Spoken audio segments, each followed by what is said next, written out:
Hi, I'm Stephanie Lemick, and this is Building Trauma-Informed Workplaces.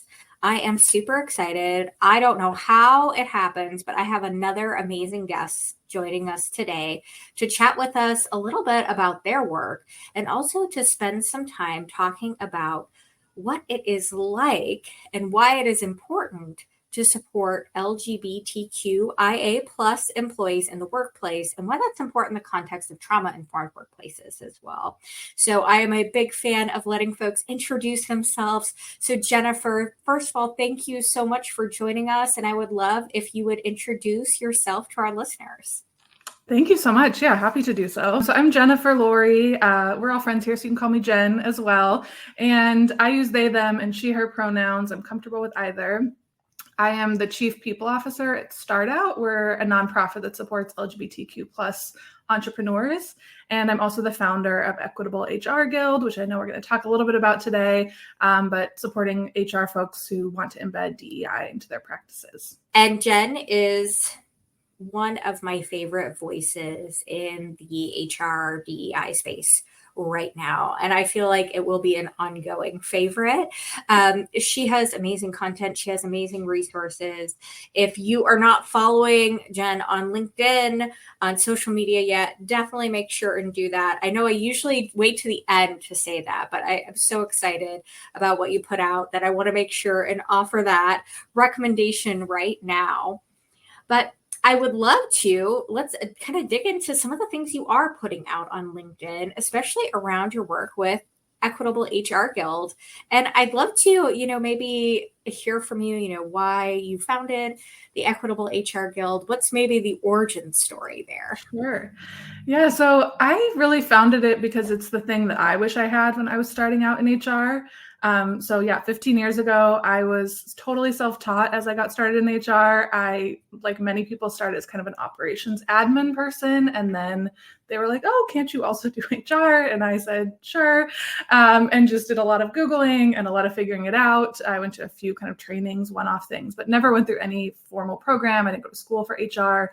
So it was very much kind of figuring it out on my own. And I would often be, Googling, I would be on SHRM looking at resources, trying to figure out what's the best way to write a policy or, how do I run open enrollment, all these different types of things.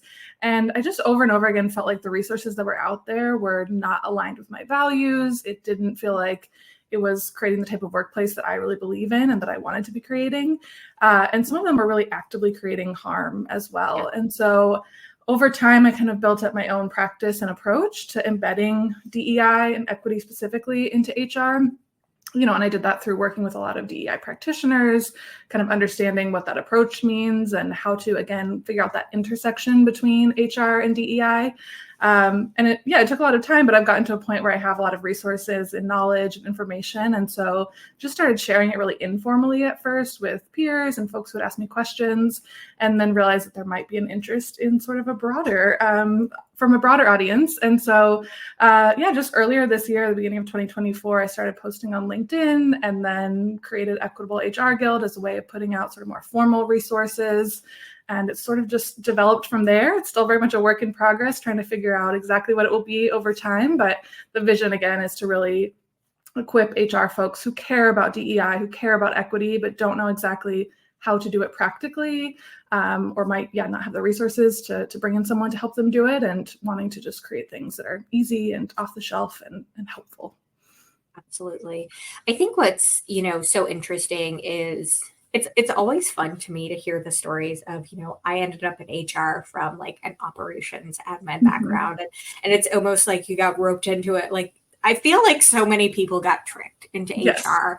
And I was one of the people who actually did not get tricked into HR. Like I went to school, got a degree in HR management, like did all the things. And I would even say that even with a significant amount of education, specifically around HR practices, the resources have not been there for practitioners. And, even early in my career, I was working for really big companies with larger HR departments. And again, still so much of the work is like, how can we do that?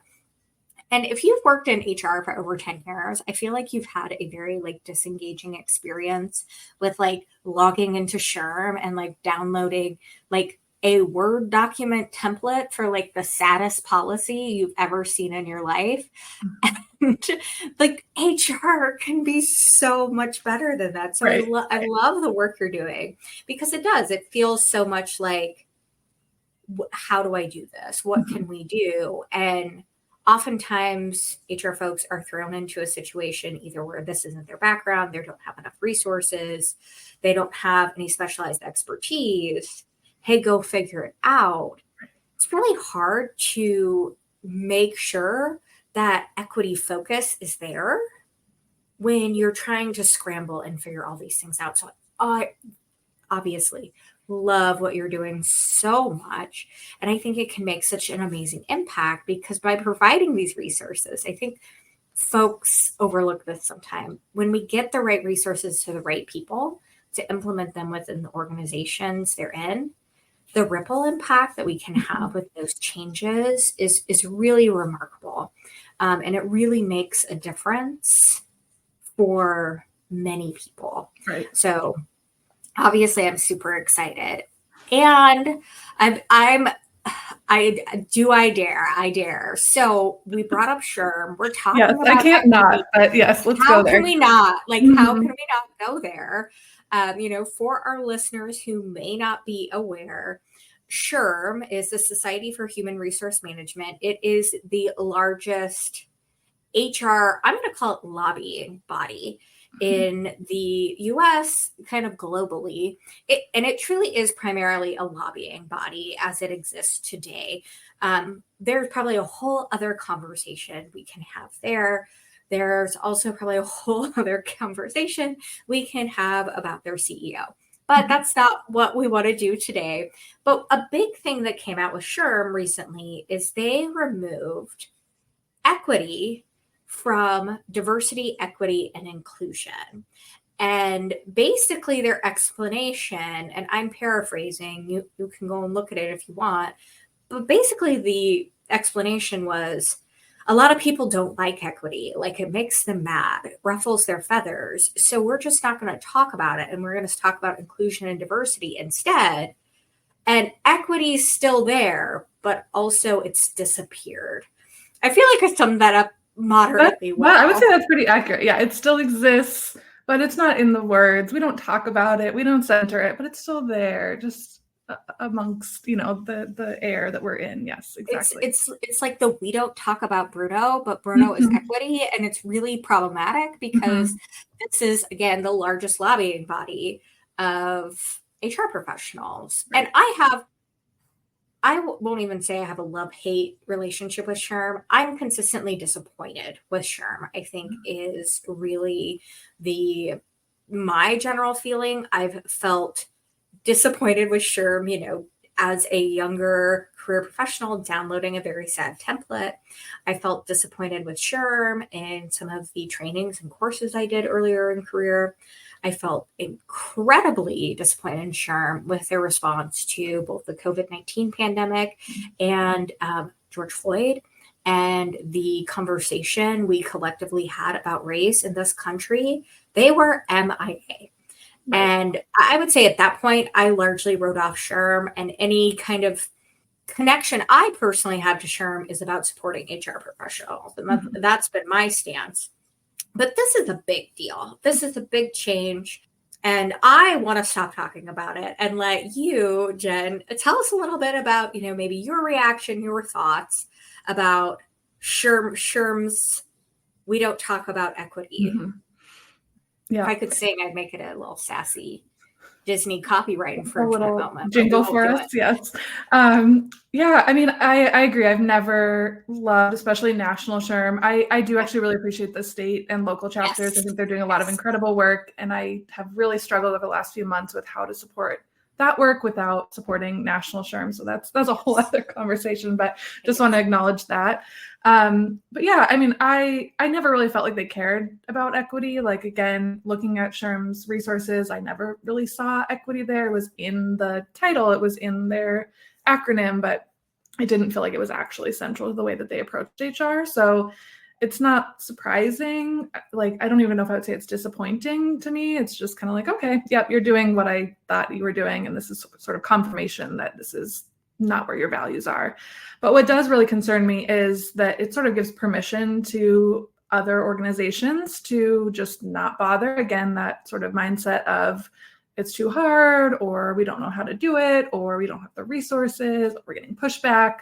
All of those sorts of things, I think, yeah, people just say like, oh, well, they're not doing it, and they're sort of supposed to be this best practice, this leader in our industry, and so we don't have to pay attention to it. So it does concern me from that perspective. And then, yes, the lobbying aspect. They are lobbying to our government about, like labor laws and just kind of directions and priorities within the workforce. And yeah, they're a very loud voice in those spaces. And so it does concern me. Again, I don't think it's really a difference from how they were already lobbying, but again, it's sort of drawing this line in the sand that we can disregard equity, which, yeah, in those spaces does concern me. I love that perspective because I think you're speaking so well too. It's confirming what they were already doing and not really investing in meaningful change, meaningful action around equity in the workplace. And for me, it's really disheartening because I do think, unfortunately, for a variety of reasons, it's gotten hard to talk about DEI in certain spaces and especially in certain industries. But I think we can still call folks into those conversations. We can still find avenues to have the right conversations without hiding our meaning. And to me, that's always super disingenuous. I know I've probably told this story a million times now, but when I first started doing my work around trauma-informed workplaces, so many folks encouraged me to change what I called it. And I said, no, because this is what it is. And when we try and hide what we're actually doing, what we're actually speaking about, I think it does a disservice to our work. But I also think it kind of muddies the waters, lacks clarity, just a whole host of things that I think are really problematic. So I appreciate our little SHRM pivot. I love a little SHRM bad choice disparagement, but I agree with you. The local chapters, the state chapters absolutely have amazing practitioners doing amazing work. And I will always be in support of HR practitioners trying to make a difference in their workplace. So right, exactly. It's a little complicated, but yeah, I think like that's where I sort of draw my my feelings on it as well. I love it. I love it. Well, to kind of step a little bit from that conversation and talk a little bit more about, Equitable HR Guild, why do you think, the work of equity is so important in this moment? I think it's partially because our workplaces are just getting more and more diverse. And I think that's, two things. It's like the world is getting more diverse, which is a great thing. And also, diversity is kind of the one thing not everyone, but most people can get on board with at this point of like, okay, yes, we know that diversity is the benefit to everyone. Again, we know that the world is getting more diverse. And so we're comfortable with the diversity piece and like the representation piece. And that's great, but it also is problematic when you're expanding, the diversity of your team. You're bringing in more folks who are historically excluded and marginalized, but you're not doing the work of equity and inclusion. And so you're bringing them into this place that is exclusionary, inequitable, and there's a lot of potential harm there when you're not creating an environment that's really safe for those people and you're sort of setting them up to fail. And so I think it's just so imperative to be doing all of that work together. You can't be doing just diversity or, like we just said, just diversity and inclusion. It has to be all together. And I think equity is really, for me, at the heart of that. You need to be creating equitable practices. And really that should happen before you're bringing in diversity. Yes. But at the very least, it needs to be happening at the same time. So I think it's an imperative as we continue to be more and more diverse to be focusing on the equity and the inclusion piece as well. That's amazing.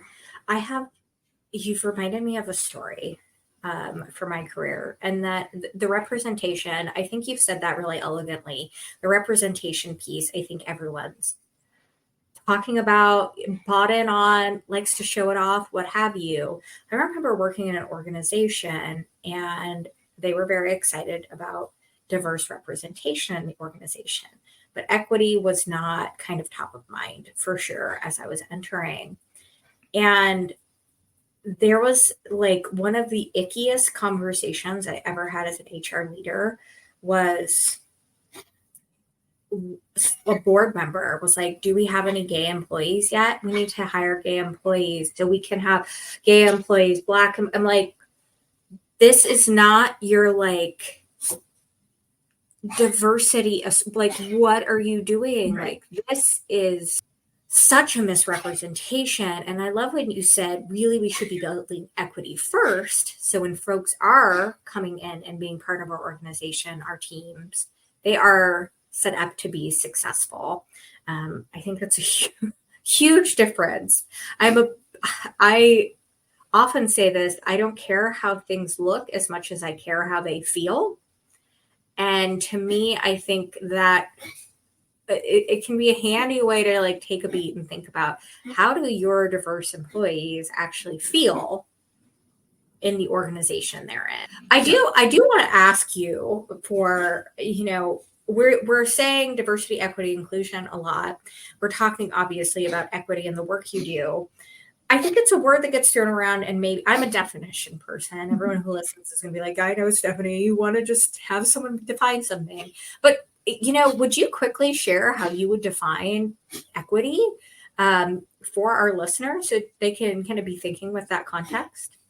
Yeah, for me, equity, this isn't going to be a concise definition because it's a complex topic, but, and I don't know that I have a quick definition, but for me, what it means is considering a group of individuals' different needs, which includes their perspectives, their lived experience, their circumstances, all of that. And it also includes their intersecting identities.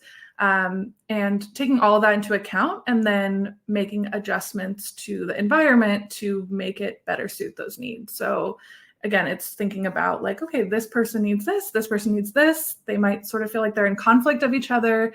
How do we come up with a solution that's either flexible enough to meet both of their needs, or, maybe it's two solutions that can be, adapted to fit different people's needs.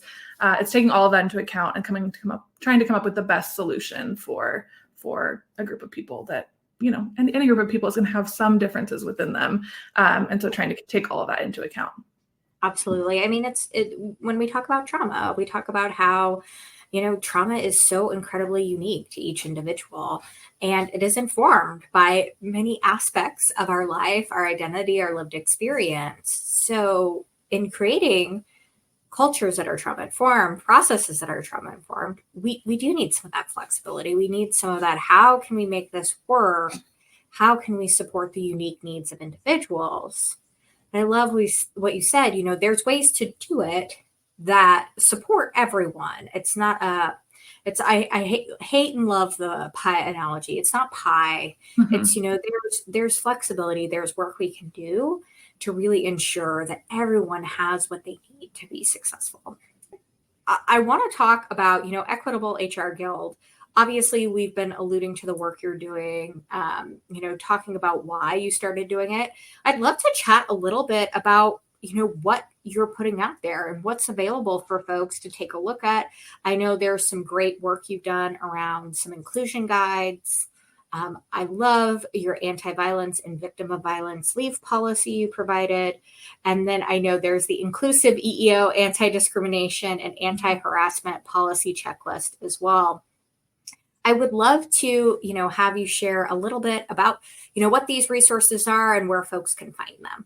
Sure. So, that's kind of a good sampling of the different resources we have right now, because they fall into a few different categories. So we have some inclusion guides, which really works through inclusion on kind of all throughout the employee life cycle. So like the LGBTQ plus inclusion guide talks about inclusive hiring for that community. It talks about, benefits and things like transition and gender affirmation policies, things like that. So it really goes through all the different aspects it's meant to sort of specifically serve that community. Of course, there's going to be intersections with other needs and communities as well, but really trying to focus on specific communities and making sure that your practices are inclusive there.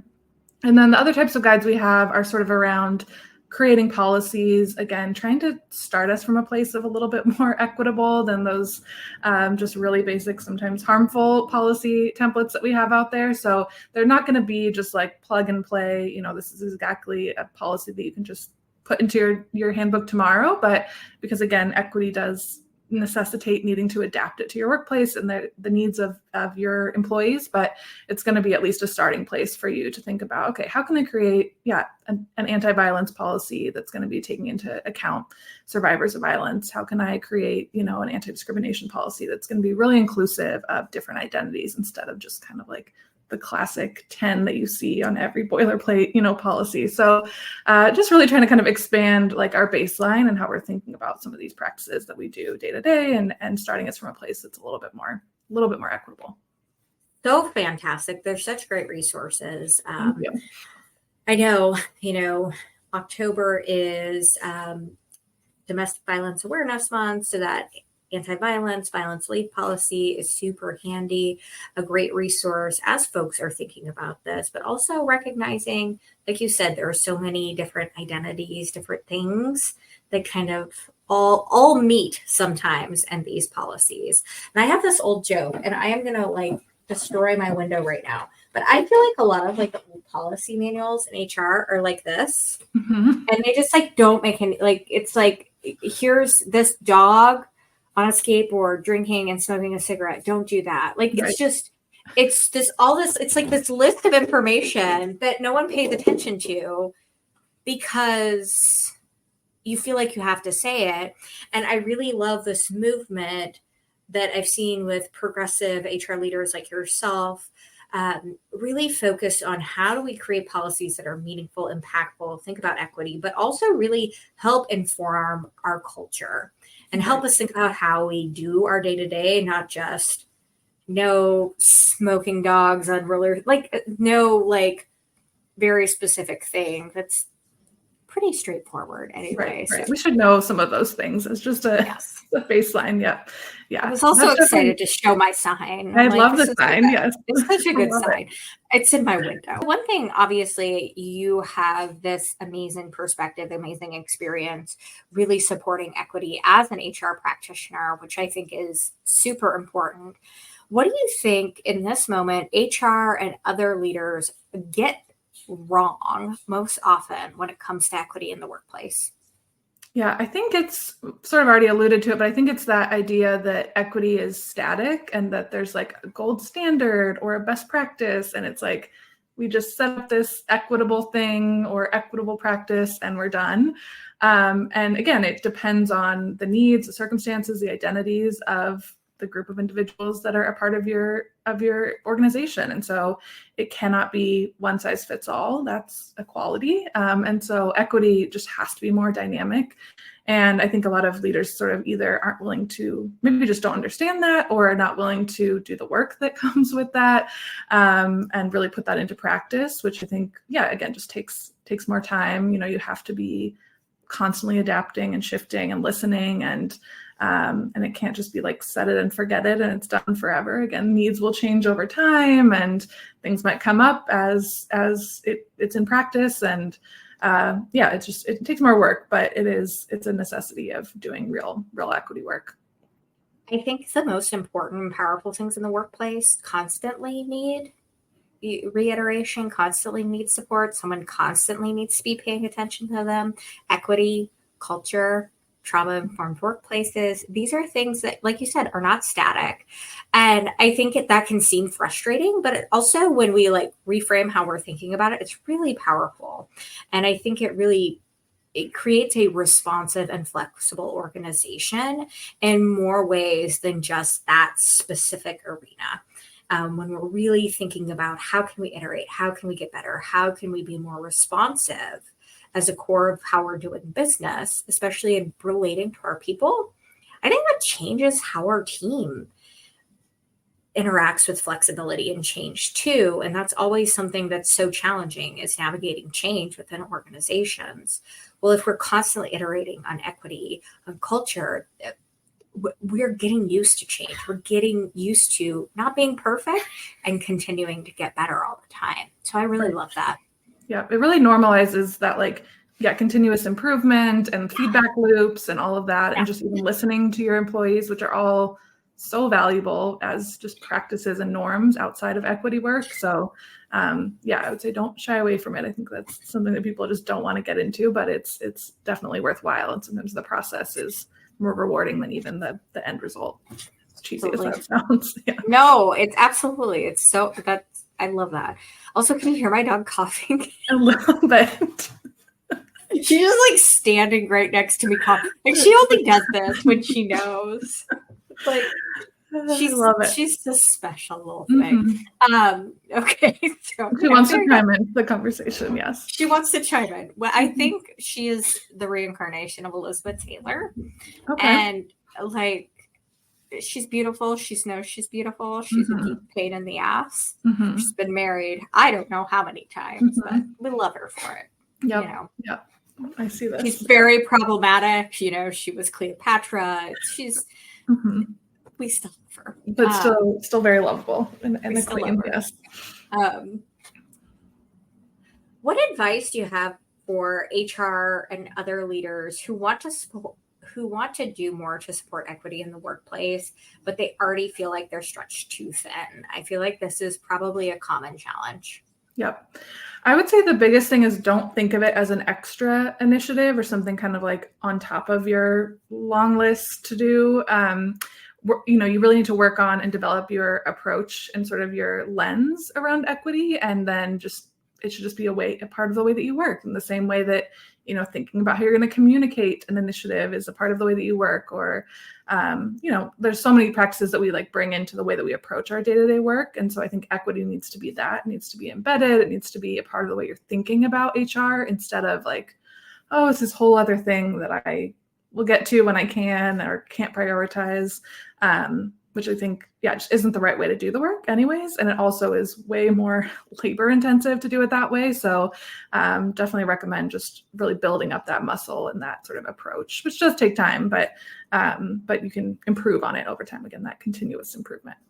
Absolutely. I love that. I love that perspective. And here's kind of a hot button question. This is a spicy question. I'm excited for it.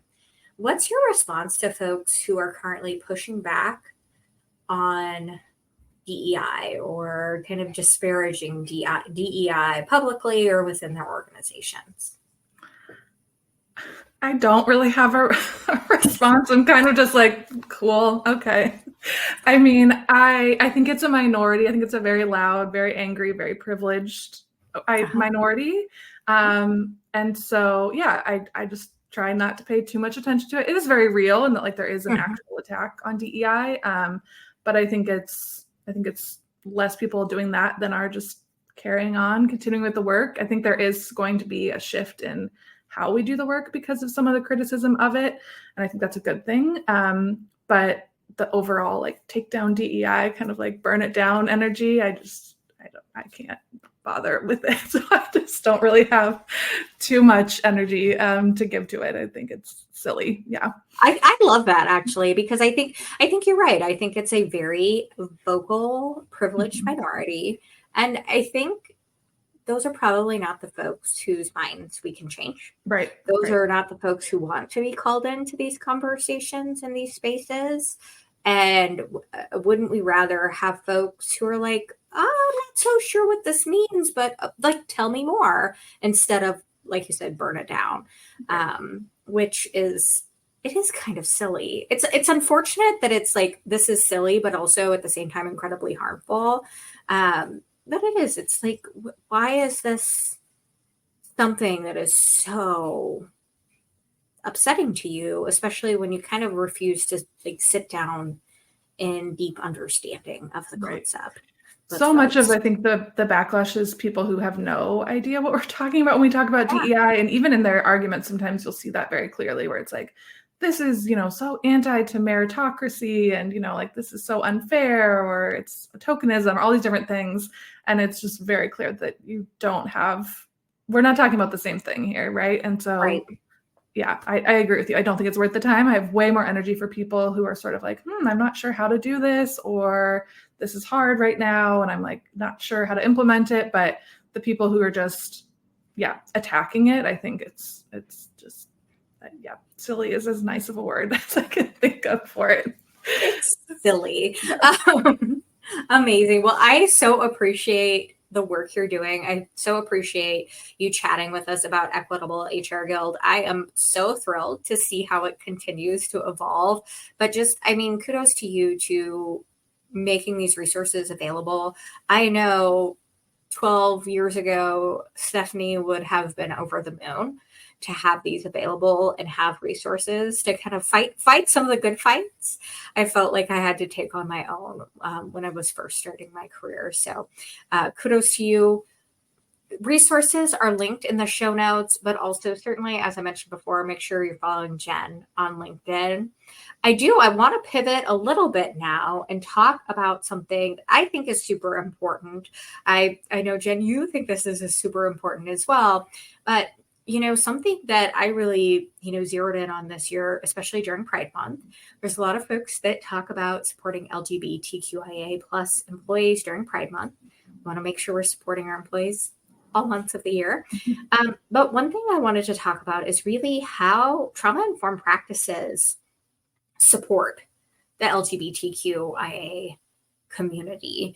And I want to kind of reference some specific statistics around the LGBTQIA community and trauma before we dive into this conversation. For our listeners, I will just note, that this can be hard data to hear. We're not going to go into specifics of experience, but certainly it can be harrowing to hear, the impact of trauma on the community. So please proceed with caution, or maybe take a break from the podcast right now if you don't have the space currently to hear this data. But really, part of the reason trauma-informed workplaces are so important is the prevalence of trauma among LGBTQIA plus individuals. There's some pretty staggering survey information. So according to the Trevor Project National Survey on LGBTQ youth mental health from 2020, 1 in 3 LGBTQ youth reported that they have been physically threatened or harmed in their lifetime due to their sexual orientation and or gender identity. For transgender and non-binary youth, that number rises to 40%. 29% of LGBTQ youth have experienced homelessness, have been kicked out or run away. 40% of LGBTQ respondents seriously considered attempting suicide in the past 12 months from that survey. The National School Climate Survey from 2021 reported that 82% of LGBTQ plus students felt unsafe in school because of at least one of their actual or perceived personal characteristics. And 12% LGBTQ students have been a victim of sexual violence at school. So these are some of the statistics just looking at LGBTQIA plus youth in our country. When we look at the larger community, especially folks who are showing up in the workplace currently, LGBTQIA plus people are almost 4 times more likely to experience violent assault than straight people. And that can include rape, sexual assault, robbery, aggravated assault, and simple assault. Almost half, 48% of trans people say they have experienced discrimination such as verbal harassment or physical assault in the past year. The community is at higher risk of developing PTSD, with prevalence estimates of up to 48% of LGB individuals and 42% of transgender and gender diverse individuals. LGBTQ plus people face structural discrimination at the local, state, and federal levels, including, unfortunately, what we have seen in recent years as a direct attack on the rights of LGBTQIA plus individuals in many different states, cities, counties. Not only discourse, but also actual laws that impact access to healthcare, access to resources. So, I mean, I'll be honest, just walking through those statistics, saying that out loud, I mean, it's tough to do. It's harrowing to hear that this is still the experience for this community. And obviously, when we think about trauma-informed workplaces, our goal is to understand the prevalence and impact of trauma and create, those structures, those cultures, the processes that avoid re-traumatizing survivors and actively avoid doing harm. So this is something that is really important, I think, especially as we are in an election season in the US. This is something that's also very top of mind for folks. I would love, Jen, if you're willing to share, as an HR leader and as a member of the LGBTQA plus community, why are trauma-informed practices in the workplace important to you? Yeah, I mean, just all of that data, is both representative of the experience and also just the tip of the iceberg of the experience. And it just feels really hard to be a queer person just existing in the US in 2024. The nature of living is traumatic right now, and has been for a very long time as well. But I think it just feels it's happening again. It's our experience day to day. So much of the news cycle is exposing yourself to, hearing about the death of trans and non-binary folks and hearing about all the legislation that's continuing to come out. And so it's just kind of this constant barrage of traumatic information and experiences firsthand and, of your peers and your community. And so even if we're not talking about harm that exists in the workplace, we're already coming into the workplace, obviously, with all of those experiences and all of those traumas and realities of just life.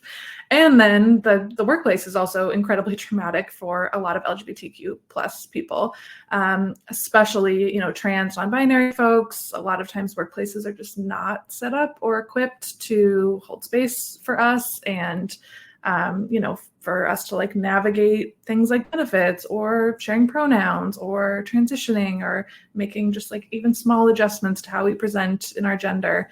And so, yeah, I think it's I would love for more workplaces to be a neutral place where they're not causing more harm and trauma. But of course, the real vision is that workplaces could be a safe place where that you can be who you are and not experience discrimination and harassment, and even potentially, heal some of that trauma that you have. And so that's my long-term vision. That's what I would love to see more and more workplaces kind of being to LGBTQ plus folks. Absolutely.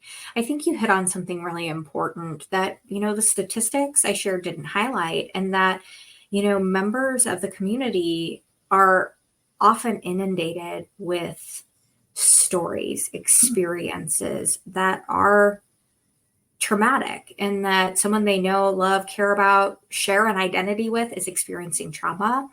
And I'm a big believer that constant imagery, constant hearing those stories, whether we're seeing on social media or through our friend groups on the news, that absolutely contributes to secondary trauma, which has very similar impacts to our own firsthand traumatic experience, and also to compassion fatigue. And I think compassion fatigue and secondary trauma are the secret culprits in a lot of burnout that folks experience in their lives, because we are just kind of soaked dry of our internal resilience, our empathy, those things that help us kind of show up and get through those challenging times. So I love that you shared that, because I think it can be really easy for us to dismiss, oh, someone's not experiencing direct harm, they don't need additional support. Well, that's not true, because of all of the other things kind of informing our experiences, and we bring those experiences with us to work. Right, exactly. Yeah. So would you be willing to share a positive example of support you experienced directly or maybe even indirectly in a workplace? Sure. Yeah. I mean, honestly, most of them are really small. It's like someone just, correcting someone who misgenders me, or even just seeing a policy, even though it might not, impact me. I am non-binary, but I also have access to the care that I need that mostly kind of is gender affirming and those types of things. So but seeing like something like a transition policy that, you know, is really inclusive is always feels like a support to me, just like on behalf of my identity that, again, might not be showing up in that way, but is still there, and on behalf of my community. I will say too, one of the biggest things is, again, like people who are just allies and who are interrupting harm and assumptions and bias. One example I can think of is I was working at an anti-violence organization. We were talking about sexual violence and survivors, and the conversation was all very much assuming that everyone we were talking about was women who were survivors, which you and I both know, like, even if we're just talking about binary gender, it's not just women, like men are also often, you know, victimized in that way. And so, yeah, but someone spoke up and said, hey, can we just use some more gender inclusive language and, you know, make sure we're not making assumptions and we're not talking about this all from a binary, like a male does harm to a female, like that type of language, which was very, very common in that space. And I just felt very seen. I don't know if it was really necessarily on my behalf. I was one of the few queer people in that space, but it just felt like, okay, like someone is trying to make the space a little bit more inclusive for me and anyone else who, you know, identifies that way and might be a part of the impacts even of this conversation. I love that. I love those small, because I think sometimes we think about allyship in like big ways. Mm-hmm. And yes, those ways are important too, but I think sometimes those small things may feel easier to let slide, or this won't make a big difference. But I mean, you're telling me from your lived experience, those sometimes small things can be the most meaningful, that it is top of mind. There is someone that wants to make a more inclusive space. I love that. Right. Yeah, I think it's the small things too, because it just shows that someone cares and that they are like willing to take the time, even though it might not be, you know, like a huge issue of discrimination or harassment. It's just an everyday interaction. But the fact that someone would take the time to interrupt that and speak up on someone else's behalf just shows a lot of care and intentionality, which is always appreciated. Absolutely. It is. It's very interesting. I don't think I'm that old, but I guess I've been working for over 17 years now. So I guess I have enough experience to be able to say this, but I remember early in my career, first job out of college, we had a transgender employee, and it was like, we failed as an organization. Like, I say this like in a full-throated way, that we failed as an organization to be inclusive, to do right by this individual. We were so, I think we were trying, but we were inept at navigating the nuance of supporting someone and supporting the whole organization. And that's a really disappointing moment for me in my career. And I think about how that's evolved, both as society's evolved, as workplaces have evolved, as I've evolved as a leader, like how much better we can do. You know, certainly feel like having, you know, been party to, you know, we failed as an organization, I felt much stronger in like, no, here we have to be more thoughtful about inclusion in this space. We have to talk about this. We have to do something, even if we think it's unlikely, because when someone shows up and we're not prepared, it's almost like you said earlier, if you're not doing the equity work first, you're more likely than not setting that diverse individual up to fail in your organization. But I would ask, kind of thinking of my own experience where, you know, unfortunately, I learned lessons on how to be a better ally in the workplace by having situations where we as an organization, we as an HR function did not succeed. We fell down. We did not do right by a team member who needed our support. So what's your recommendation for folks who are looking to be better allies in the workplace? And what can they do right now to make a difference? Yeah, I mean, I would say from like a sort of an organizational perspective, if you're in a position in HR or another position, to be able to, you know, make a change to the way that you're operating, to your policies and practices, things like that. There's a lot you can do. There's a lot of really great resources out there. I say that I will plug my own resource on LGBTQ plus inclusion guide from Equitable HR Guild. So that kind of walks through a lot of like very practical things you can do to change and just make some tweaks that are not huge or like, cost intensive and can make a big difference. So I think there's great resources out there. The Trevor Project has some, lots out there. So just do a little bit of research and sort of start working towards that, set an intention of improving your practices and making them more inclusive. And, you might not get it completely right, but even just showing that commitment and care and trying to do better for employees, I think goes a really long way. So I would say that's really big. And then on kind of more of a personal level, I think just get more comfortable interrupting when you see someone being misgendered or you hear someone making an assumption, even if there's not a person who's affected around, just interrupting those moments of kind of harm when you can, I think is really critical. So just get out of your comfort zone. If you don't feel comfortable doing that now, start to do it a little bit at a time. And then that's really big too. Absolutely. I love that. And you're right on practice, even calling yourself out. I know, I try very hard with pronouns. I don't always get it right. And then when I don't, I call myself out and we move forward. And right. I think the willingness to do that can be a huge difference maker too. So I super appreciate that perspective, and definitely will link the resource in the show notes as well. I want to make sure, as we're being mindful of time, kind of wrapping up, is there anything else that you really wanted to share with our listeners today before we wrap up? I don't think so. This was really great. I feel like we got to cover a lot of things that I care really deeply about. And so, this was a great conversation. And definitely, I'm here to be a resource on LinkedIn, Equitable HR Guild. We have lots of free resources out there. So find us, follow us, and hopefully they're helpful to you as you work on being more equitable and inclusive for everyone in your workplace.